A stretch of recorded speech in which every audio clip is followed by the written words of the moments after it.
Welcome back to another session. I hope you are well.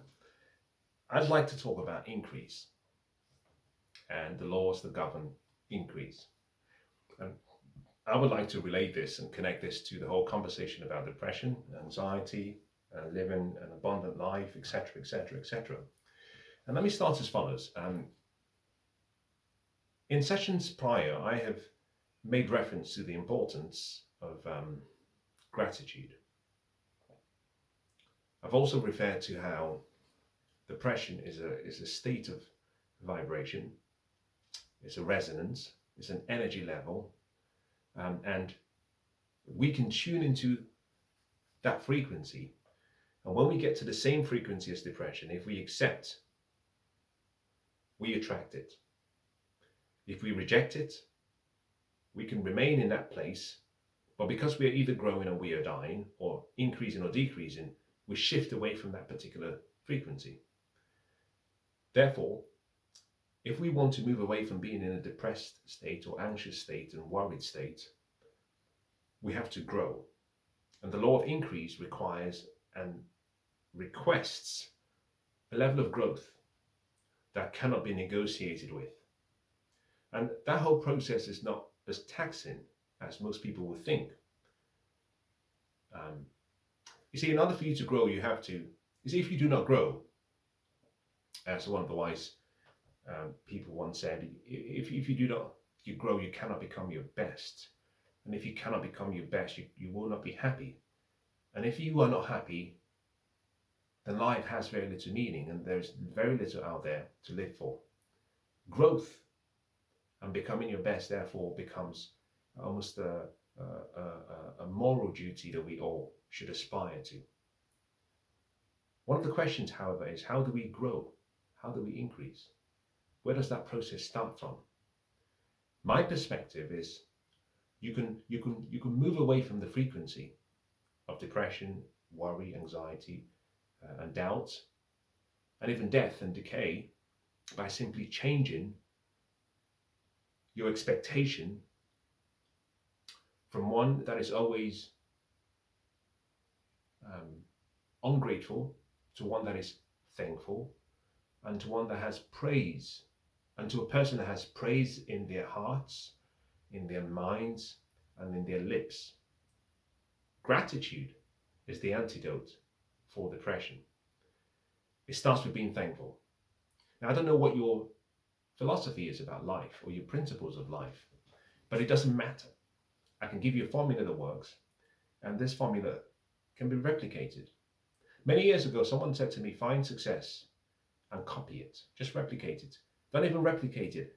Copy it first. And when you've copied it and you get results, then you can replicate it. You can only replicate something you believe in, but you can also only replicate something you understand. The first step is just copy success.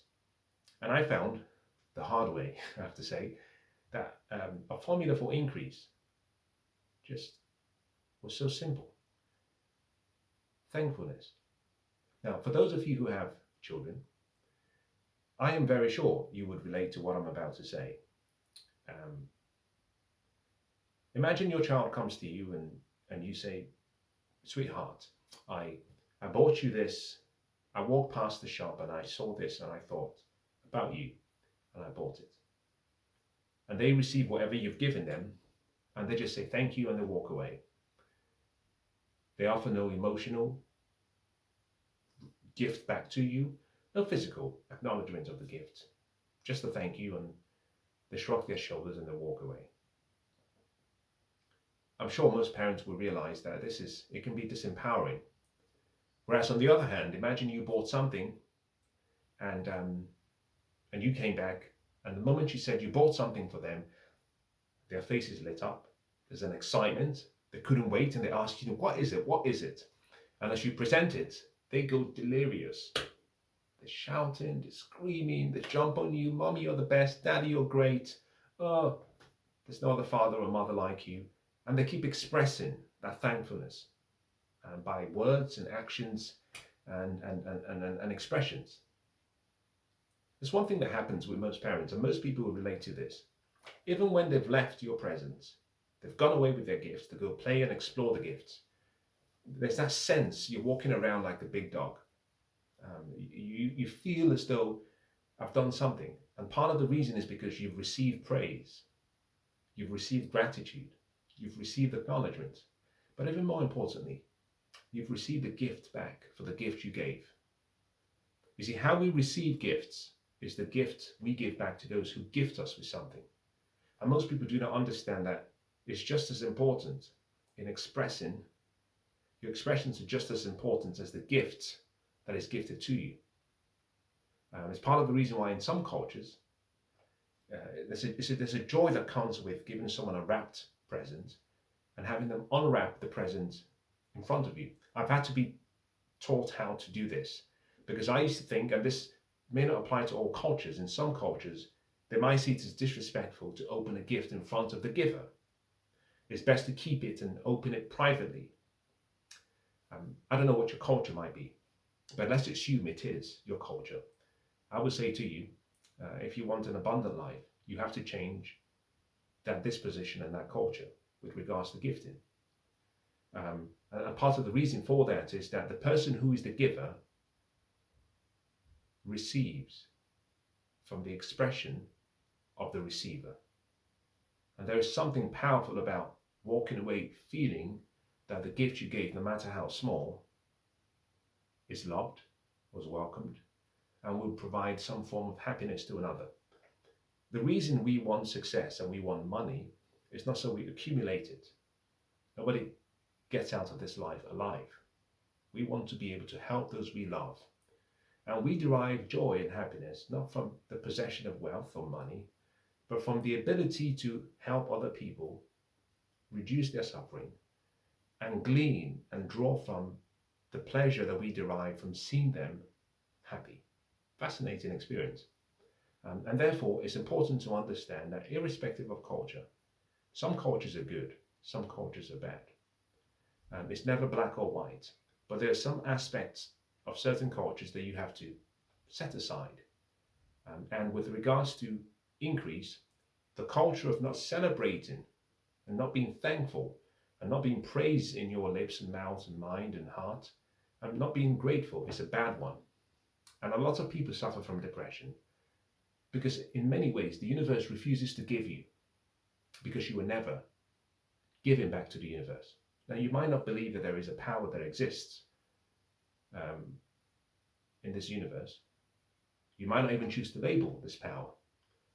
Some call it Allah, some call it God, some call it Buddha, whatever you might call it. It doesn't really matter. As a matter of fact, wherever you label it, as a result, you place limits on it. But there is an existence, an intelligence, a presence that exists.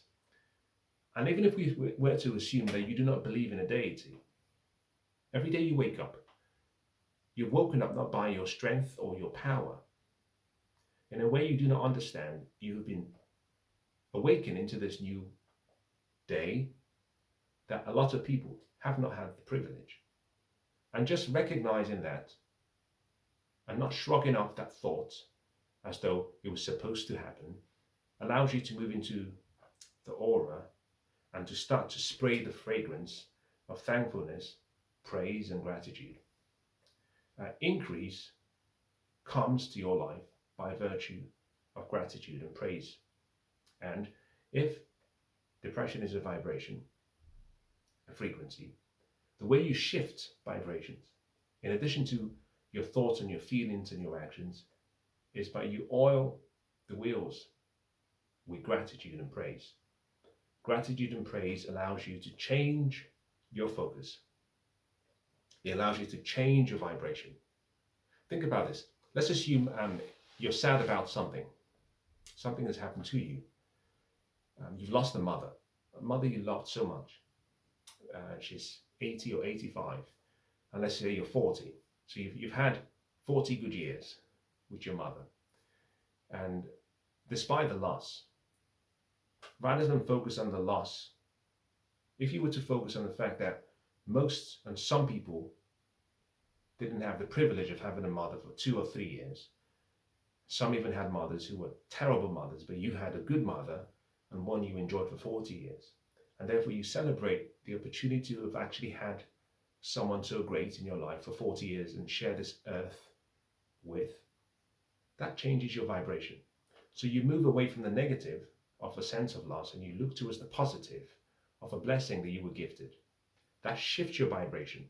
So you're not stuck on the same frequency as depression. You have to surround yourself with praise. And that praise is not towards yourself. Just be grateful. Grateful for the flowers, the beauty. We're moving into the spring. We are in the spring anyway, I should say that. But we've moved away from the winter. And now we're starting to see the trees blossom. We're starting to see the plants grow.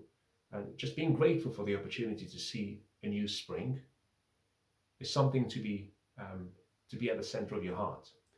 You praise, you're thankful in order for your focus to change. You see, praise changes your focus. Now, I talk about your intellectual faculties, memory, imagination, will, perception, intuition, and all of these faculties work for your benefit. Praise allows you to change your focus. Whatever you focus on, you get to experience. Whatever you focus on, you feel. Energy follows and comes as a result of whatever you're directed towards. And whatever you direct your focus towards, you get an emotional response. Praise changes that focus. It also changes your perception. The man without shoes looks up to the heavens, up to the skies, and says, I am grateful that I have legs, because there are some people who do not have legs. He's changed his focus. He's changed his perception or his perspective from a lack to one of abundance.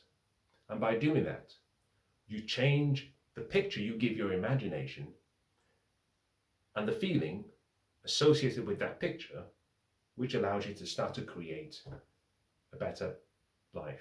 It's part of the reasons why, if you watch movies and you would have people come and dance before kings and queens, and those who had the ability to use words and to praise the king always found favor with the king. It was important for them to not just to regurgitate what other people had said, but to remind the king of what the king had done. So the skilled ones with words would always speak to what the king had said and what he had done and how no one else had done the same thing and how the king was distinguished or the queen was distinguished from all other kings of past. And suddenly what you're doing is you're presenting back to the king his greatness, her greatness. And what you tend to find, it starts to lift the king or the queen up so they feel special. And then suddenly the king says, what do you want? What do you want, my son? What do you want, my daughter? So much so that one king, King Herod, was so pleased by a dance by someone that he says, I will give you up to half my kingdom. I've been so blown away by the experience and the entertainment you've given me, and my spirit is so alive that I will give. We get giddy and excited when we're happy or in love. Praise puts the universe in a state of love and vibration, that the universe then gives you whatever you want. Praise, worship, gratitude places the receiver in a state whereby they want to give you more. It's part of the reason why you praise your mother for something and the next day she comes back with another. Why? She's in that state of wanting to give more. Why? Because she's received something from you. So if you are suffering from depression, you can change that frequency. You can change your suffering immediately by starting with praise, thanksgiving, gratitude, and just looking around and identifying things in your life or around you that are good. It's part of the old hymn, count your blessings, name them one by one. Count your blessings and you will see what the Lord has done. Count your blessings. Count your blessings. And the whole idea is you get on your knees every day and you say, thank you. But you cannot say thank you for something you don't recognize. Hence, you've got to look back and say, let me count those blessings. And then, having counted the blessings, let me say thank you for things that I was given, sometimes without merit, despite the suffering in the present. Let me be thankful. And I can assure you that if you go through a period of a week of praise, this is not just writing your gratitude letter. And because gratitude is an expression internally, you can write things down, but you don't actually say them. Praise and worship simply means you have to open your mouth and be thankful. And people might think you're crazy. Let them say as they please. You might say, I don't believe in a deity. It doesn't matter. You can still say those words and connect to the emotion. I think everybody can say, I'm grateful to be alive. Thank you for keeping me alive, taking me out and bringing me back home. I'm grateful for the food, and I'm thankful for the food. And you can express a sincere, heartfelt sense of appreciation for what you have around you. I tend to find, and this is a really strange thing that confuses me, that those who have the most are the least grateful, the least thankful, the least with praise in their lips. And those who have the most, and then those who have the least, for some reason, are very thankful, very happy, very optimistic, and hope and have faith about the fact that we've only eaten once today, but joy comes in the morning. And when the morning comes and there is no joy, they simply say, well, maybe it's just one day late and it will come the following day. And the key thing is, if you look at these contrast positions, those who lack and those who have, for some reason, those who lack suffer very little depression, despite all of their suffering. And those who have, for some reason, tend to attract all the depression that there is. And the reason is simply because of a lack of increase. The poor understand that they will inherit the earth, and they do so through the law of increase, gratitude, praise, worship, and being thankful. The wealthy and the rich, it becomes harder for them to go through. It's harder for a camel to go through the eye of a needle than for the rich man to go into the kingdom of heaven. Why? You're carrying too many burdens. You're carrying way too many burdens and too much load, and therefore you can't go through the eye of a needle. It's too heavy, too much load. You've got to let go. And praise and worship is what allows you to take down some of the burdens of the past, of the present, of the future on your shoulders, and just be, come into his presence, or come into this world. You come in naked, you leave, sometimes wearing clothes, but from ash you come to dust, dust we come, to dust we return.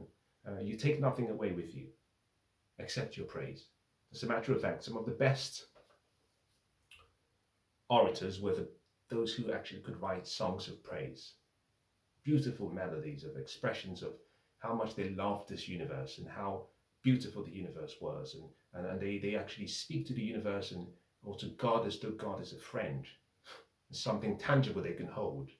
And you find actually through their lives, it's just this up and down and roller coaster of emotions and tribulations and trials. But the best fit line across all that experience is praise. Now, I hope today's session has been useful.